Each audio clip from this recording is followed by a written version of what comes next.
kemanusiaan. Mereka hanya melihat dari aspek kekuasaan dan uang semata kawan sekalian. Pemimpin yang zalim, ingat Bapak Security, kami di sini menyampaikan semua kebenaran. Apa yang dirasakan oleh Bapak dan Bapak kami di sana. Saya di sini berdiri atas nama kemanusiaan, bukan kemunafikan.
Kemudian menuntut segera Power 4 agar bisa menurunkan biaya retribusi yang dibebankan kepada Bapak Ibu pedagang Pujasera terkait dengan nilai retribusi yang terlalu besar itu atau uang retribusi 750 yang terlalu besar itu. Turunkan. Poinnya adalah kami Solidaritas Mahasiswa untuk Rakyat Tetindas menuntut Power 4 agar segera menurunkan biaya retribusi terhadap pedagang Pujasera di kampus Unpati, kampus Orang Bosbara ini.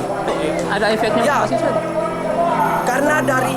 karena dari beban 750.000 yang dideritakan oleh Bapak Ibu Pujasera ini, dia berefek kepada pemerintah, dia berefek kepada mahasiswa.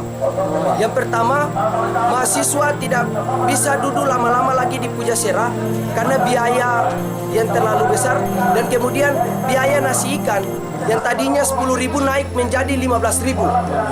Biaya nasi ikan yang tadi 10.000 naik menjadi 15.000. Nah, itu berat sekali ya buat Iya, mahasiswa ya? itu merasa terbebani, hal itu merasa terbebani bagi kita mahasiswa. Karena kebanyakan mahasiswa yang duduk di Pujasera itu adalah secara keseluruhan mahasiswa yang kos, bukan mahasiswa yang tinggal di rumah-rumahan, mahasiswa kos. Makanya mereka merasa terbebani.